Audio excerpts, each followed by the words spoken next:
today. So I'm just gonna quickly introduce myself, and then I'm gonna ask Marianne to give us a nice warm welcome, and then I'll introduce the panelists and we'll get right into our discussion. So my name's Tashanna Walker. I'm a finalizing doctoral candidate at Rutgers University. My research, my work falls within urban geography. It specifically delves into the histories of extraordinary policing, cycles of poverty, and routinized gang violence, and how these three things kind of affect marginalized communities. My research is based in Kingston, Jamaica, and it's supported by the Social Science Research Council, the American Association of University Women, and of course, Rutgers University. It's a pleasure to be here this afternoon to moderate this third conversation in the series of tracing the contours of Caribbean geography under the themes post-coloniality, informality, and urban geographies. Our panelists today are the brilliant Aleem Mahabir and Professor Beverly Mullings, which I'll introduce formally a little bit later on. But now I'll turn over to the chair of our specialty group, Dr. Marianne Warner, to give us a welcome. Thank you so much, Tashanna, and so excited to read more of your work when it comes out. So yes, welcome everyone. I'm Marianne Warner. I'm a professor of geography here at the University of Buffalo, State University of New York. The Caribbean Geography Specialty Group is an active and growing group, and we welcome everyone here. If you're not a member, to please join.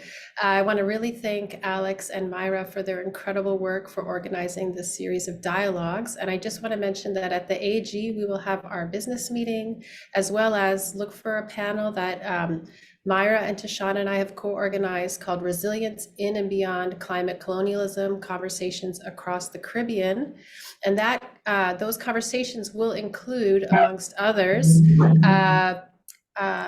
Pat Northover's work on disaster capitalism, and fingers crossed as well, John Mussington, who was a community activist around the Barbuda land dispossession. So look for that in the program. We will be hubbing it as well.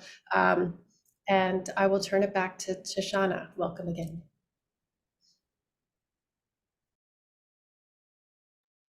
All right, thank you so much, Marianne. So as I previously mentioned, our two wonderful panelists today, Aleem Mahabir from the University of the West Indies. He is a doctoral candidate at the University of the West Indies. His research lies at the intersection of urban social geography and psychology. His dissertation focuses on the link among psychosocial dispossession, social exclusion, and underdevelopment within marginalized urban communities in Port of Spain, Trinidad. He's currently a fellow at the Caribbean Policy Research Institute, where he serves as, co-lead on studies for One City, a multi-year project aiming to facilitate inclusion, integration, and innovation in urban governance for meaningful youth engagement in Jamaican cities. He's also involved in a number of research projects organized under regional and supranational entities, including the Caribbean Disaster Emergency Management Agency, the Caribbean Center for Renewable Energy and Energy Efficiency, the Food and Agriculture Organization, the World Bank, the Nature Conservancy,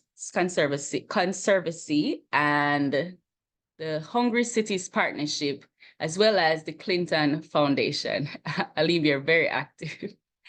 And our other panelists, Professor Beverly Mullings from the Department of Geography at the University of Toronto.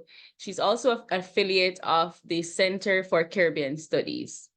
Her work is located within the field of Black feminist political economy and engages questions of labor, social reproduction, and transformation neoliberalism and the politics of race, gender, class in the Caribbean and the diaspora. Broadly, she's interested in the ways that evolving racial capitalist regimes are recasting and transforming work, divisions of labor, and patterns of urban governance in the majority world. More specifically, she draws on anti-colonial and decolonial theories to rethink how the logics of extraction, dispossession, and surplus produce space and place from a Caribbean vantage point. Beverly is engaged in 3 major research projects at the moment. Her first examines the financialization of Caribbean remittance economies. The second explores the emergence of hustle and informal economies within racial capitalist regimes. And the third project is on the place of diaspora in the remaking of Caribbean radical traditions. You'll find Beverly's work in various journals, including the Annals of the AAG, Gender, Place, and Culture, the Journal of Economic Geography, Antipode, Review of International Political Economy, Small Acts, Geoforum, and Environment and Planning A. So with that, we're gonna start our discussion. We're gonna try to have the conversation go up until about 2:15 or 2:10, just to allow persons who might have questions towards the end to give them time to ask those questions and for our panelists to give them a insightful answer. So without further ado, we'll start with the question of what brought you to geography. And can you describe your experience in geography within the context of your undergraduate and your postgraduate experience? And also if you could talk about a bit of your current research. Aleem, you may begin. Sure, thanks, Tashanna, and good afternoon, everyone. Well, and what brought me to geography, that's something I've been thinking about. And I have to say, I don't think I was really ever brought into geography. I was sort of always in it. I think geography is all around us. And I just didn't, realize I, was a geographer, I guess, until I became a researcher and I'm actively involved in it. I think ever since I was a kid, I had a keen interest in just knowing about different places, cultures, human systems, how it interacted with the environment and landscape, how things work.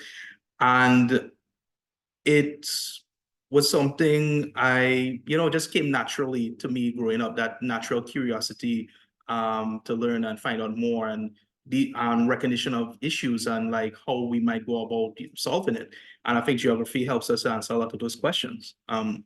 Funnily enough, when it came to undergrad, I actually didn't major in geography at first. I came to UWI Mona with the intention of doing geology because I was sort of pushed into that as a sort of lucrative career choice, going into the petroleum sector. But I quickly realized that was a huge mistake, at least for me. I was never really interested in the rocks, and I quickly realized I would become really dispassionate really quickly if I would go into a sector that I would be directly involved in sort of impacting climate change in some way. But luckily, I just decided one day to walk into a geography class. I remember vividly, it was Dr. Rainey who was teaching. And I guess from that moment, everything clicked and I just locked in. And from that moment on, I knew I was a geographer and I was going to be a researcher in this field, and the rest is history. I guess coming up in my undergrad to my postgraduate career, I have to say for a lot of our Caribbean geographers, we face a lot of, uncertainty, and there's recognized resource constraints, and there are a number of challenges that we have to contend with as opposed to, our colleagues and partners in the global north. But despite that, I think there's a lot of solidarity and kinship among us that helps to support us as well. And I'm glad to see, you know, a manifestation of that in the conversation we're having today. And I guess I'll hand it over to Beverly now. Let me unmute myself. Again, thank you everyone for being here, and thank you very much for the introduction. Lovely to see you all, and Aleem, of course, it's just lovely to be in conversation with you. I might be probably the oldest person on this on this call, I don't know, but I did my undergraduate degree at the University of the West Indies in the 1980s. And at that time, I would say that geography was a fairly colonial discipline. We were trained and we were brought into the discipline to become, you know, the technical experts that would do the work of the state, etc. I remember very vividly that the geography that I did at the University of the West Indies, many of our undergraduate papers were sent off to the UK to be looked at. This was back in that era that much of what we learned didn't necessarily have a strong politics, but there was something about geography that was quite amazing in terms of, if I think really why did I become a geographer, was the ability to look at an issue or a problem from multiple angles, to synthesize and to use different kinds of theories to make sense of whatever that issue was. And largely I felt that, you know, I remember as an undergrad us walking through, you know, Hope River. We did a lot of field work down in the fields of Portland and St. Thomas, but we were constantly talking to people and having a sense of what everyday life looked like in the context of a whole series of difficulties that in the 1980s exploded in the context of the Caribbean, but more specifically in Jamaica.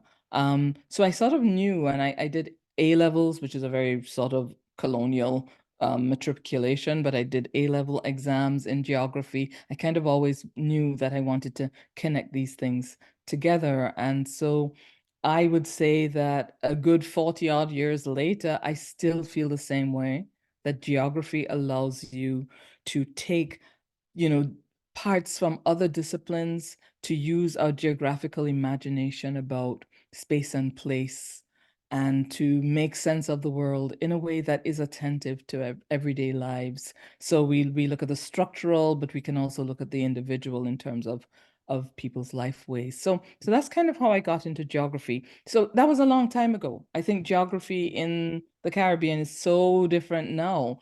At the time that I was an undergraduate, I had no sense that the Caribbean could be the vantage point from which we understand the world. I had no sense that the Caribbean wasn't just about applying theories from elsewhere and seeing how it worked in the Caribbean, that the Caribbean could be a space of imagining the world differently. And I still feel that, and I feel it really strongly today, that this is a discipline that offers us something, and that the geography I learned in the 1980s is not the geography department of the University of the West Indies. No, the University of the West Indies now has Caribbean scholars who teach, who are professors. In my day, most of our professors came from the UK. It was a truly colonial pathway when I started. Really good to see. Thank you.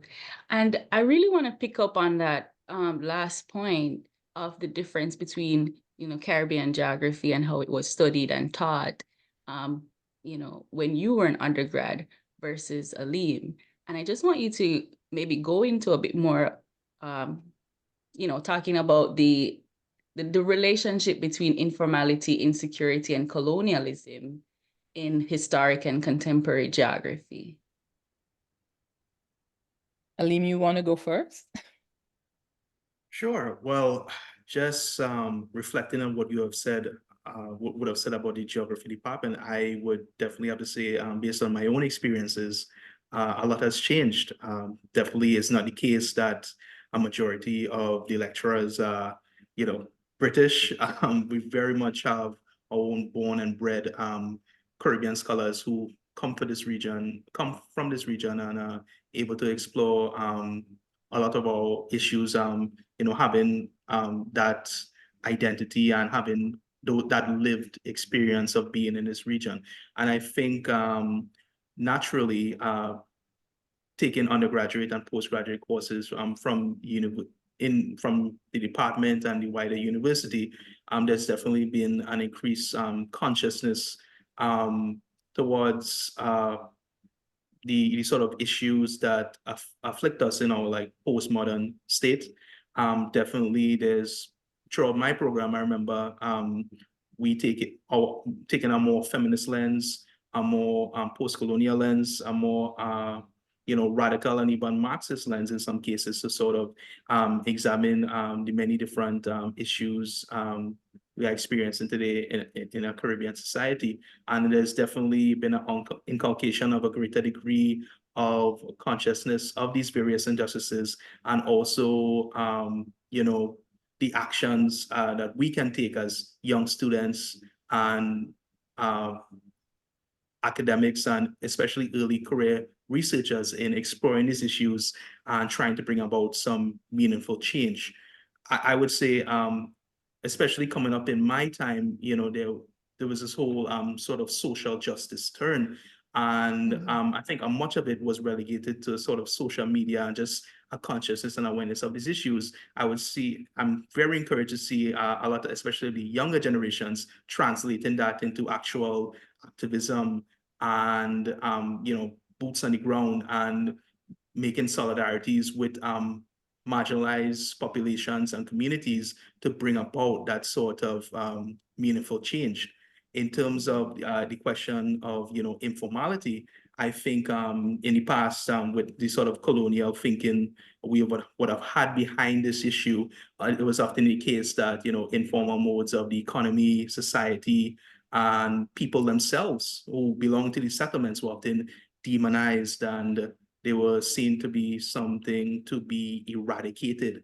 And oftentimes, and it might still be the case today, they are seen as less than human in some cases, but there's definitely been a recognition also of sort of counter narratives that acknowledge a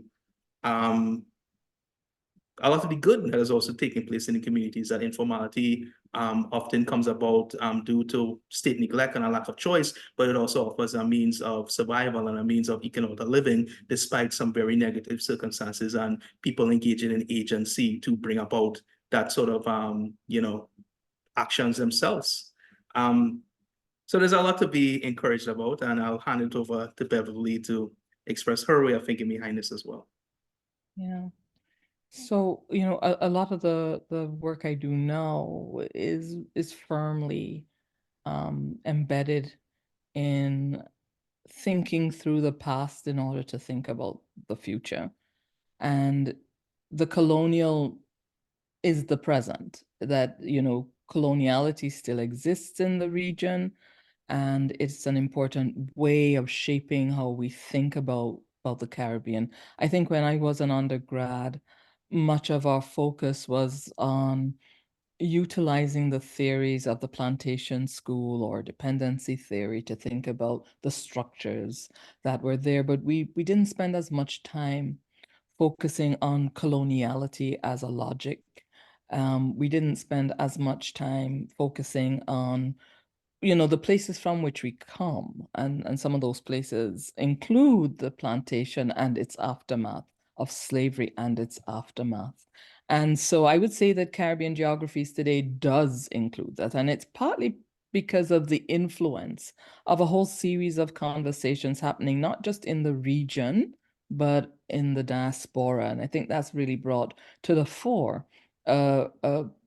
rethinking of what was the colonial inheritance and how is it shaping what relationships look like. And one of those relationships, I would say, is informality. When I was an undergrad, we spoke so much about the problem of informality and the need to move people into the formal sector.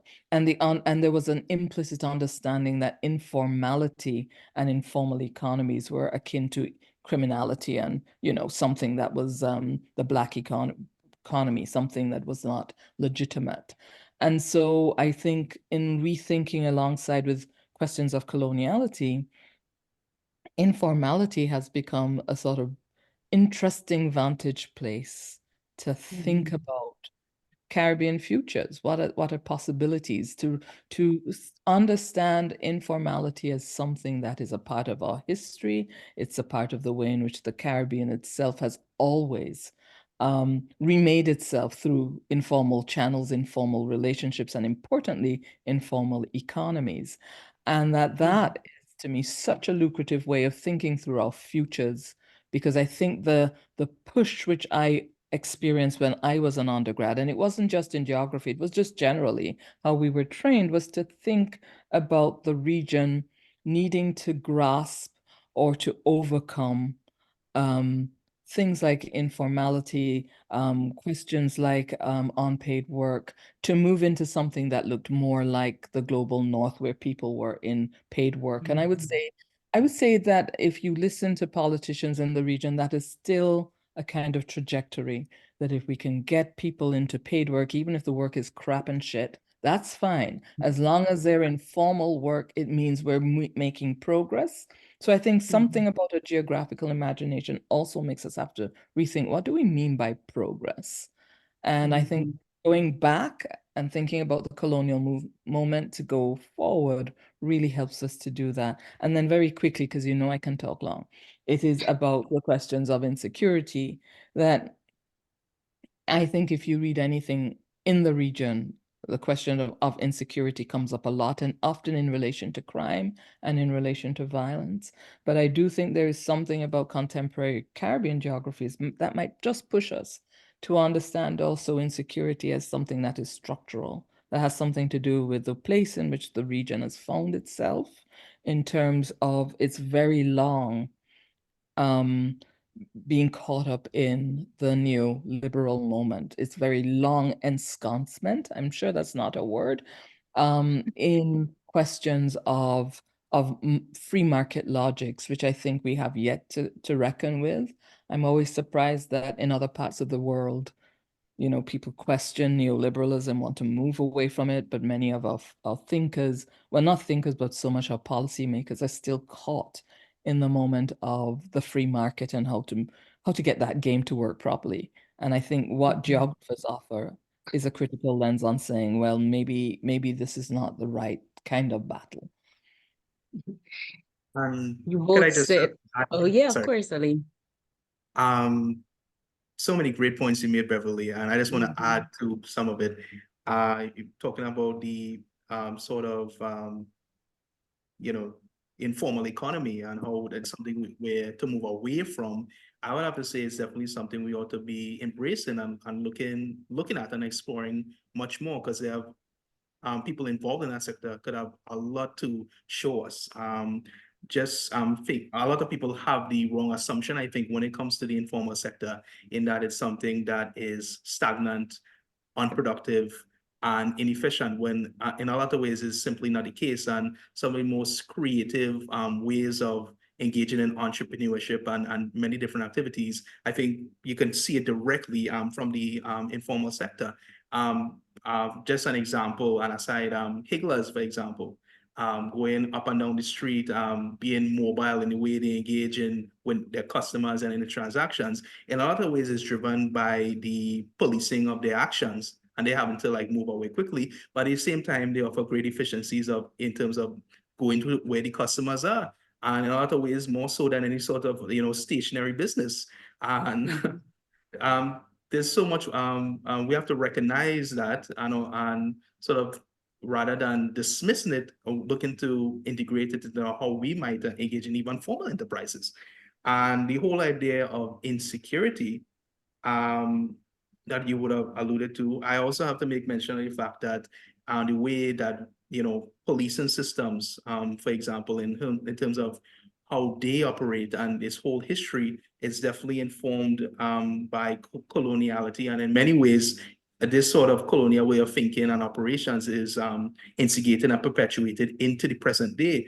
And the whole idea of free market logics in terms of how they operated, initially, I know for a fact the police service, the Trinidad and Tobago Police Service, was initially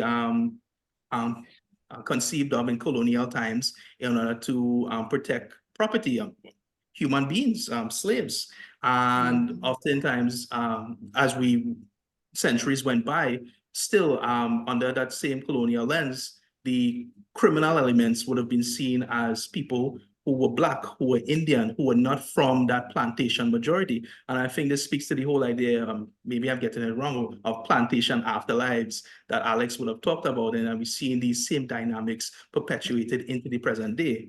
And definitely there's a whole recognized need for reform of the complete organizational makeup and culture of how we approach policing and just policing services in general in the Caribbean. But in many ways, we failed to bring this about.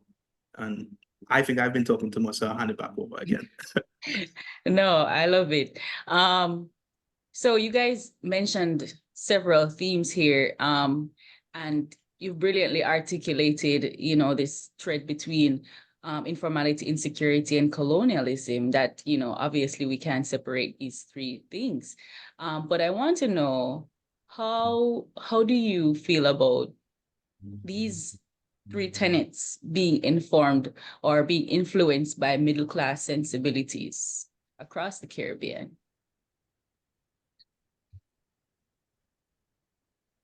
Aleem, is that Beverly? you or Yes. me? Should I? Sure, I thought I just spoke and wanted to give Beverly a chance, but I can Yeah, go right. Beverly. Oh no, Yeah. I'm good to go. So let me go this round. Sure, well, First. sure. Quite a lot of the work I do, which I didn't even mention, or you didn't mention, Tashanna, is that I've been curious about the legacies of the plantation and the middle class, and what that means in terms of what is the middle class in the Caribbean, what is its concern. So I've been very interested over the years to retrace, what came out of the plantation moment in terms of a set of class identities and class politics.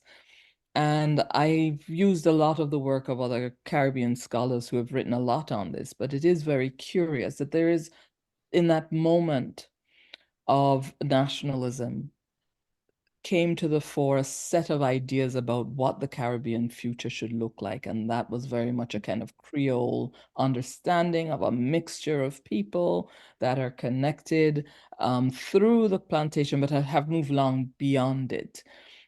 Many people argue that we should go back and pay attention to the history of Creole nationalism and the kind of embrace of a certain notion of progress, a certain notion of what constitutes what the Caribbean should be, and how much of our understanding of insecurity, informality is informed by a kind of middle class, a kind of Creole nationalist positioning, which says basically, which is largely informed by much of the rest of the world, that when we think about insecurity, we need to think about criminality, and it needs to be subdued by, the institutions of the state, like the police.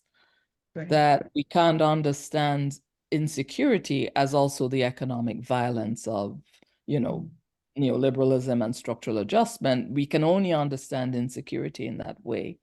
And that's not to say that there isn't violence in the Caribbean, because there is, but to understand it only as something to do with individuals, something that needs to be done with particular communities, without recognizing the violence of the economy and political tribalism or manipulation is a fallacy.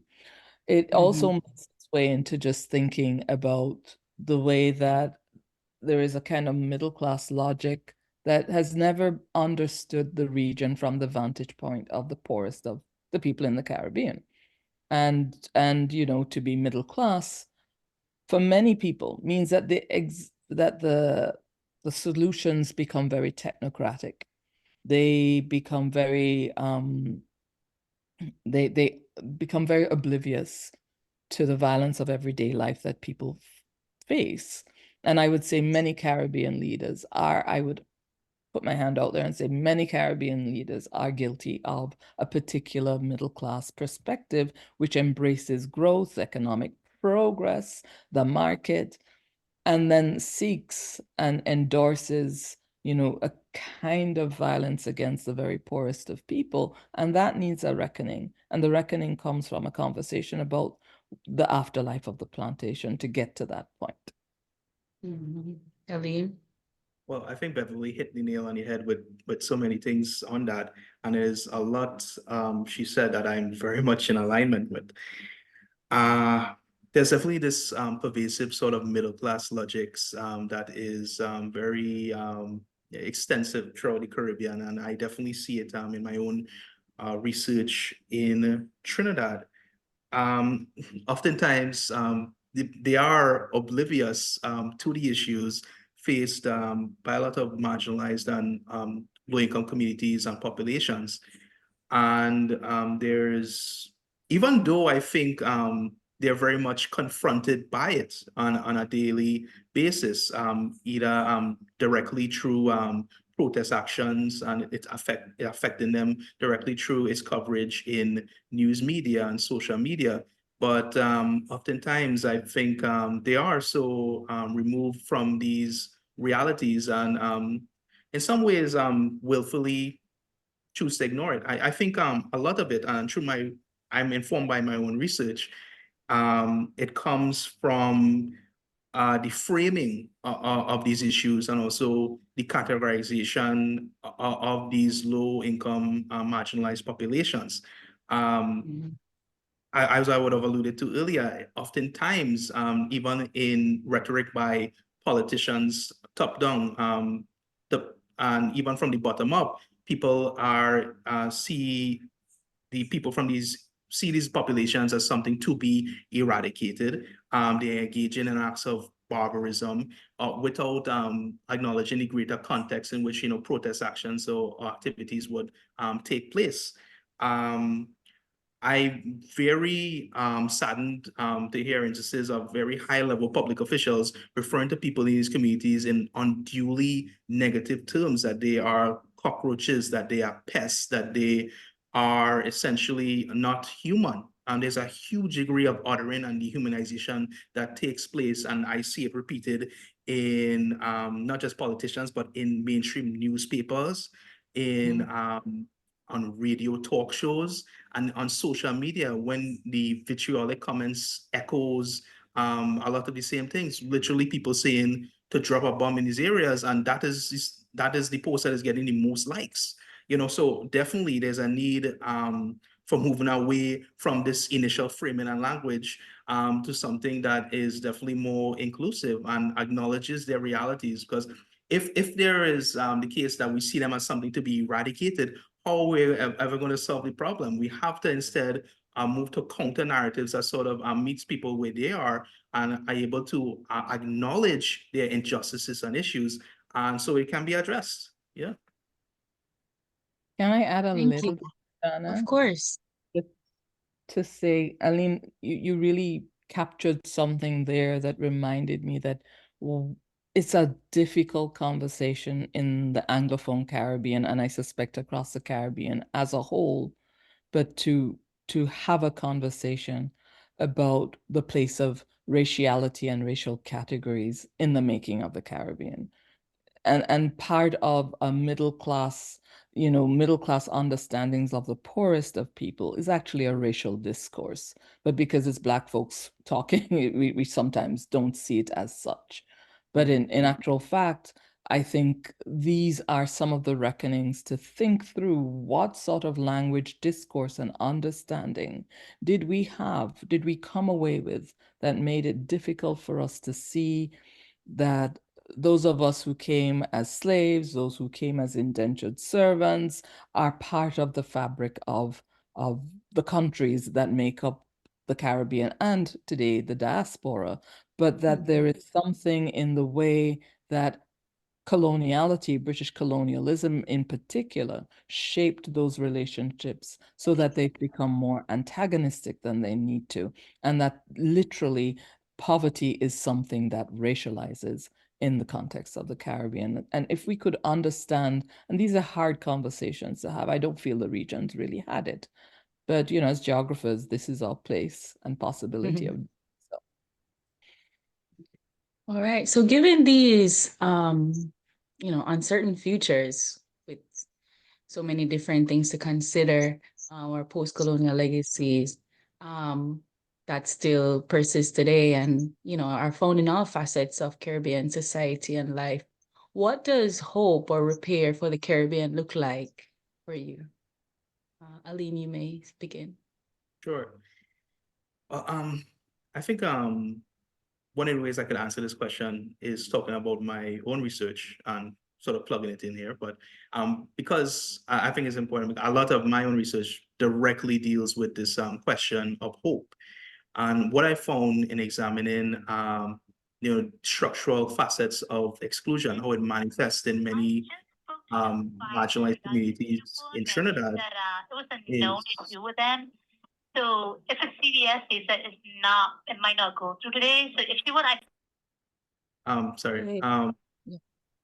How it manifests in a number of these marginalized communities in Trinidad is one where it also has a number of different psychosocial impacts on the residents that live there, particularly reduced levels of hope, manifesting as hopelessness to an extent. It affects their civic attitudes and also their empowerment potential. I think the important thing to note is that despite all the structural facets of exclusion that plague these communities, the political or state neglect, the environmental injustices in the form of pollution, drainage and flooding, and effluent from nearby factories that plague areas such as Beetham Gardens in Trinidad, despite the intergenerational poverty and everything else, the majority of people there actually maintain a high degree of hope. And I want to be able to recognize the agency and ability to oftentimes mitigate against the many negative circumstances and still just live their lives. But at the same time, there's still a percentage, around 1/3 of them, I found, that have a marked degree of hopelessness. What I found is that oftentimes the areas of the community or the households that experience the highest degree of structural exclusion oftentimes experience the highest degree of hopelessness. And I think it's definitely something that we need to also look at as another manifestation of the structural issues that plague these communities. And rather than sending in psychiatrists and psychologists to deal with the outcome of those systemic issues, we really have to look at it at the other end and address it at the source in trying to solve economic, political, environmental injustices, and also I would say psychosocial injustices. These systemic issues need to be addressed. And I think in inculcating a geography of hope, we have to, that is the first starting point, I would say. Thank you, Aleem. You always give me a lot to think about. And so I'm going to sort of take some of what you've said and add some more thoughts to it. So much of how Caribbean geography has been taught and Caribbean thinking. I'm certainly a product of thinking through the structures that have created the levels of inequality, uneven development, of exclusion, of surplus, of violence. And so much of my own education was about, focusing on that and often ending up in a place saying, we have to fix the system, beyond the policy changes that could be made. But I've been reading recently the work of a number of scholars, actually, but the one that comes to mind most perhaps might be work by David Scott, an anthropologist, but also some geographers. I think, Alex, you've touched on some of these questions as well, but questions of repair, like how do you have hope? How do you repair this kind of mess we find ourselves in historically? And I know there's a strong reparations movement in the region. People, are pointing to it. What's very interesting in the piece by David Scott that I'm thinking of, it appears in Small Acts, is that he reminds us that, you know, we could think in revolutionary terms about where hope and repair might come from. But maybe the time is to think more about, we are now in a moment where we might want to think more about repair, and not necessarily like the reparations 10-point plan where you have it all laid out and you hope that maybe the British Prime Minister might pay attention to it, or somebody might, you know, increasingly there very rich families in Britain. Some are digging their heels in and saying, that was too long ago. Some of them are saying, oh my God, I'm so sorry. Let me open up a scholarship. But how do we think through the language of repair about what the future looks like? And I think what that leads us to is our good old geography telling us that we need to think across different scales.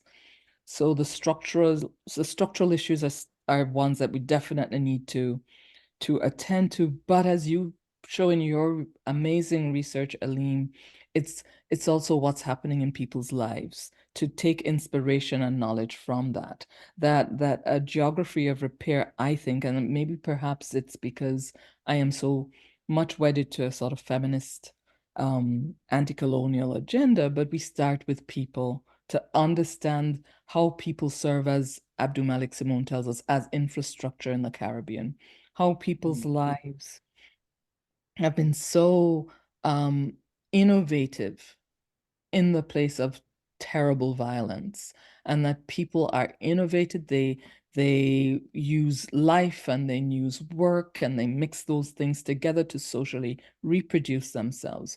And I think that's the beginning. How do we take questions of informality that we spoke about before and match them up with questions of care, of solidarity, of a social economy, and to see what magic is being produced there, that we might actually be able to think about a hopeful future that is not on the terms of the international community and is not on the terms of the Caribbean state, which I would say is still a colonial state in the way that it thinks. And I do not feel that the Caribbean state, maybe I should just say maybe the Jamaican one, but the Caribbean state does not think for its poorest of people. It very much still bleeds the terms of the market, and that's a problem.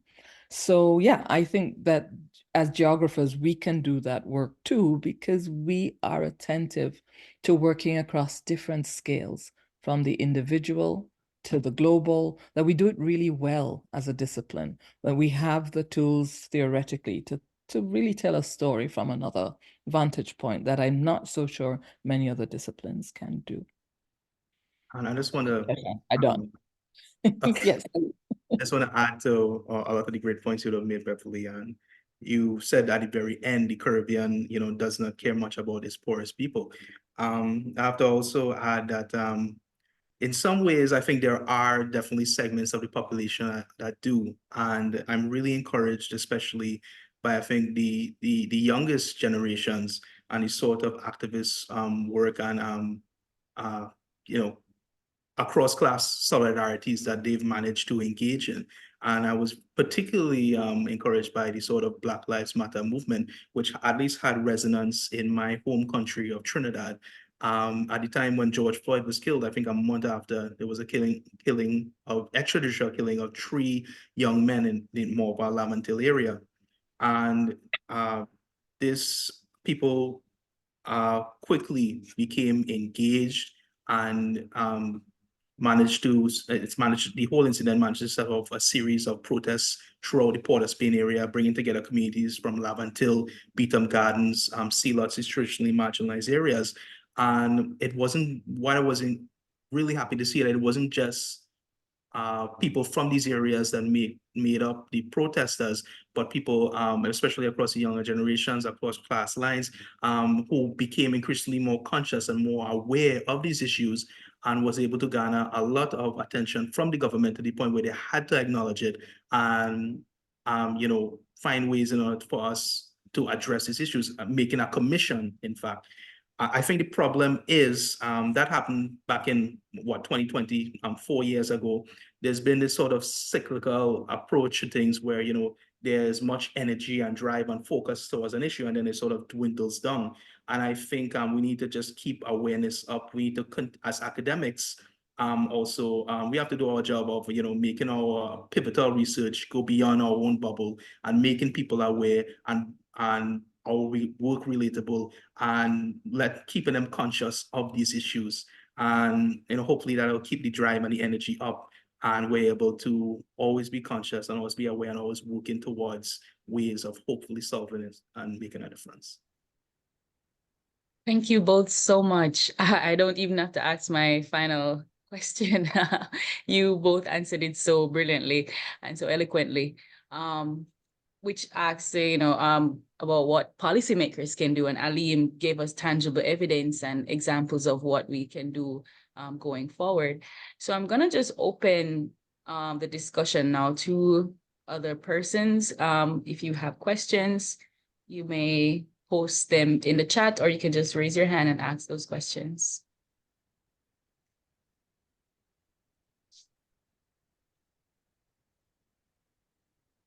All right, Alex, you may go ahead. Thank you both for a very, very fascinating conversation, deep reasoning. My question is kind of sparked by something that I think both Bev and Aleem have said, and wondering if you could say a bit more about it. And that is the sort of the raciality internal to the region. I think, for a lot of us, we can understand the sort of broad racial geographies, the lines of those racial geographies between, primarily Afro-descended people, people of African descent, and an other colonial power. And I think, some of what you said, Bev, in particular, about the ways in which the language discourse of racialization, of raciality, gets sort of subsumed into language of class. And I was just wondering if you could say more about that, particularly within the region where, some of those politics are playing out. Okay, so I mean, my sense is, and this is a conversation about the legacies of colonialism and how they became distilled into conversations around what progress means, what those who appear not to be progressive, meaning not wealth earning, not formalizing, like where change is needed, when people protested, who becomes the criminal, then much of this is a way of thinking about the region that hasn't come to grips with the fact that capitalism was racial, that it created all sorts of, categories of people. In the context of the Caribbean, it's often what we would call colorist, but for certain, there are divisions in the way that the region itself identifies as either a Black space or a Creole space. It depends on really where you speak about. These take different manifestations across the Spanish-speaking, Anglophone, and Francophone Caribbean. But I think the major point is the reckoning has to be that those who are understood as the poorest become racialized in their own special way in the context of the Caribbean through the language of people who are surplus, who are a pestilence in the region, who have to be removed. And Aleem, I've heard some of that conversation as well. It is manifest in the way in which certain communities are policed and the extrajudicial killings that happens in many, many communities. Being able to speak about this in racial terms, to understand the way in which raciality manifests in the Caribbean, allows a certain different kind of conversation that recognizes the importance of those kind of divisions to the efficiency of capitalism. It does, for example, allow us to question why certain kinds of policies are easily made possible in the Caribbean when they mean death and destruction for particular communities.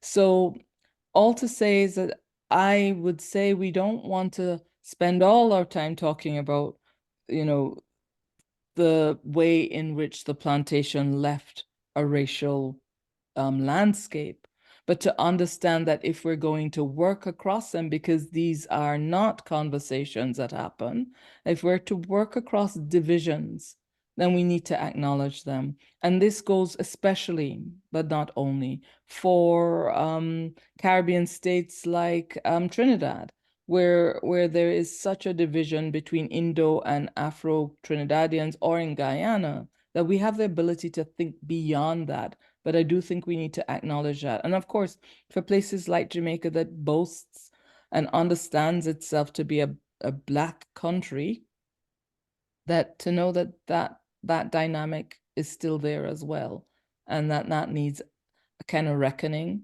before we can actually move forward. I hope that helped, Alex, to respond to your question. And, I would just have to add, like, the first point is definitely acknowledging and recognizing that, and you would have mentioned Trinidad. There's definitely this deeply entrenched ethno-racial division that takes place between the dominant Indo-Trinidadian population and the Afro-Trinidadian population. Even when it comes down to party politics, it being divided directly along those lines, with one being Indo-dominated versus Afro-dominated, and the supporters of the different parties as well.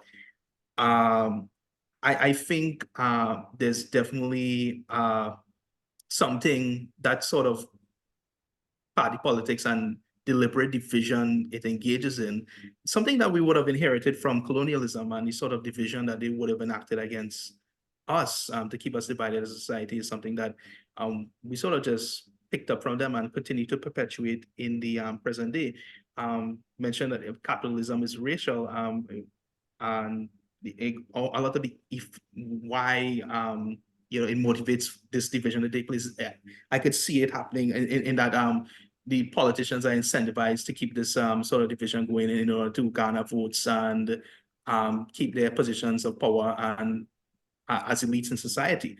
And ultimately, there's this every 5 years or so, there's a stirring of the pot that just sort of encourages and embeds this division and leads to this us versus them mentality.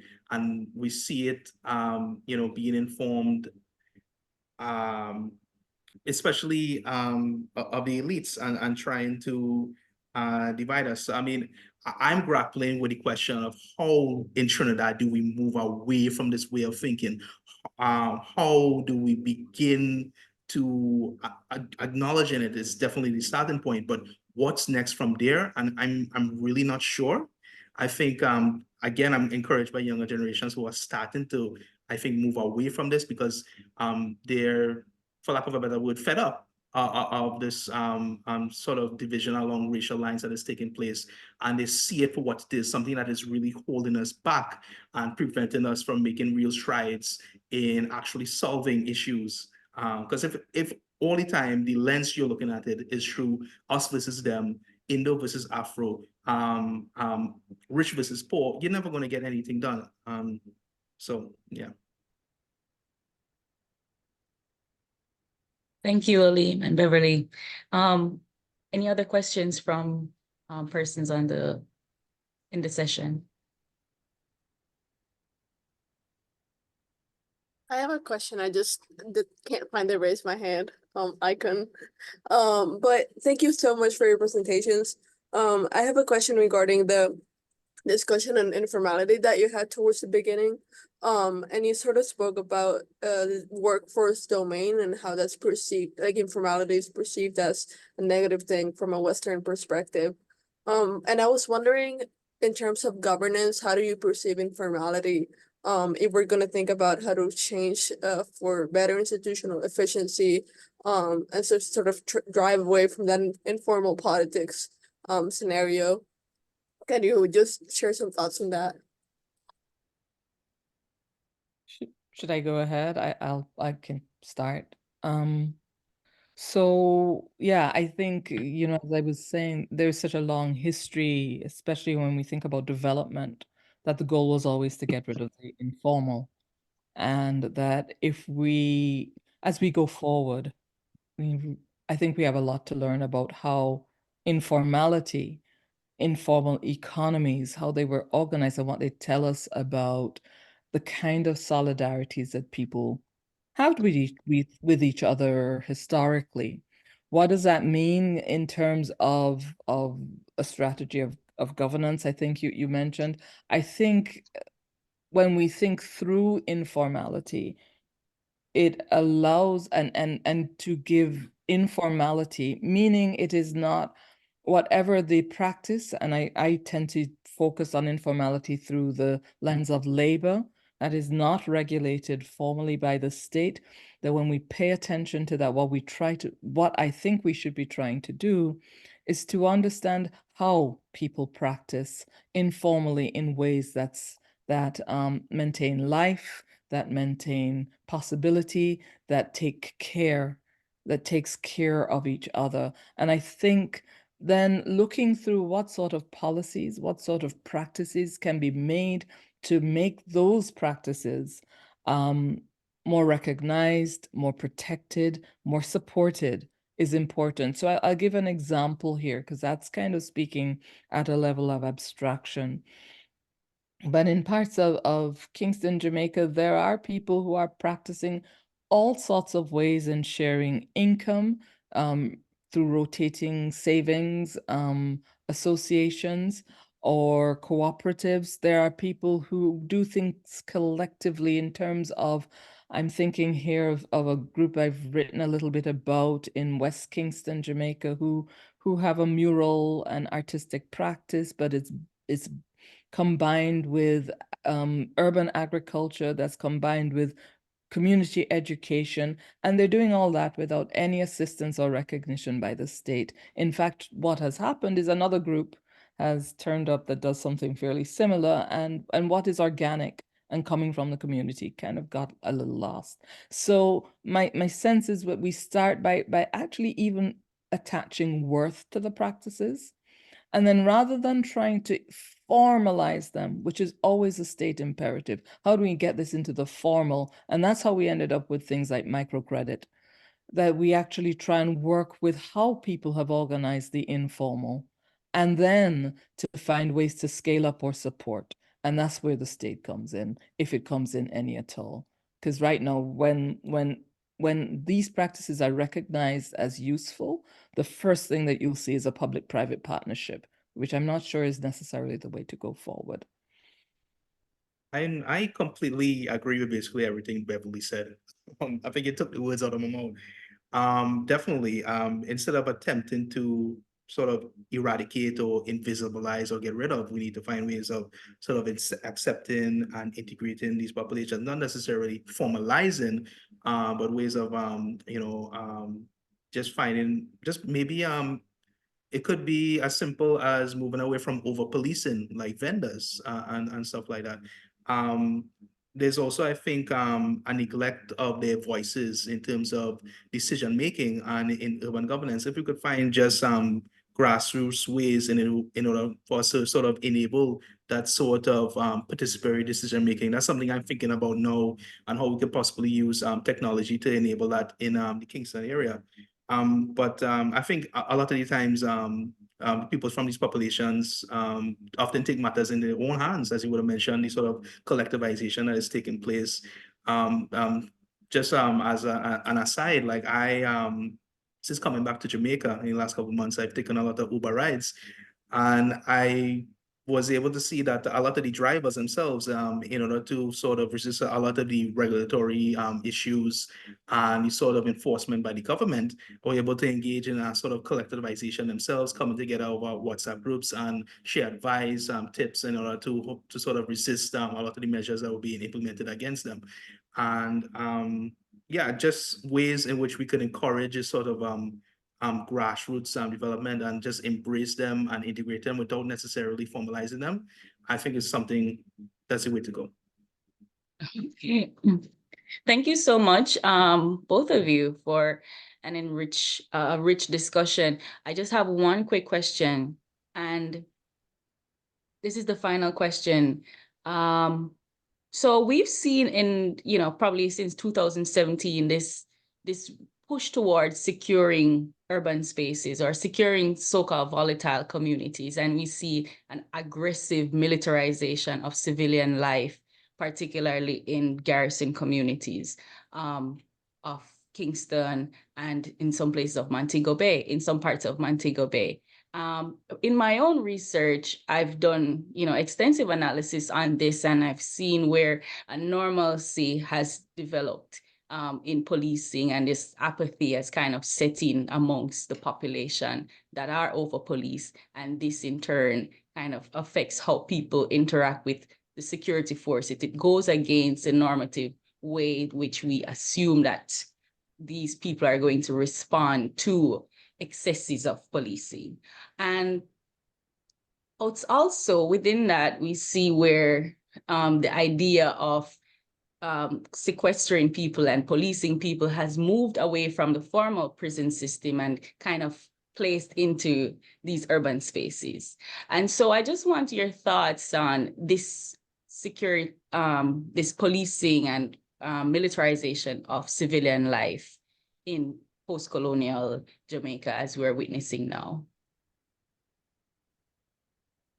Aleem, you're in Jamaica. I'm going to let you go first. Well, I've seen and been in some Zozo communities in Jamaica, and I can't understand it. And there's also a similar sort of over surveillance and over policing that takes place in Trinidad as well, in the same communities I would have worked with. Although I think Jamaica, in a lot of ways, goes way more in terms of just the liberties that the police service is able to exercise in these communities. I think definitely there's questions of abuses of people's rights and undue process in terms of police, I know, able to just go into people's homes and houses, grab people up and arrest them without any sort of evidence. So, and going further than that, engage in a lot of acts of extrajudicial violence and so on. I think it's something we really need to deeply consider, and I think it definitely encourages increased stigma and marginalization of these communities as well. I question the need for over surveillance of these areas, and also whether it leads to the positive outcomes that these politicians and police are saying it does. And I don't even think the statistics reveal that. So I think in a lot of ways, it's done as a sort of just way to say that, oh, we're doing something about this problem without really figuring out, is this the solution that is making sense or is actually making any sort of difference? But that's my thinking around it. And just to add, because I know time is running out, but to say that as geographers, we need to knit up this story with other stories. So, for example, the kind of policing going on in Jamaica makes us have to ask questions about our very deep sort of Creole nationalist understandings of poor people.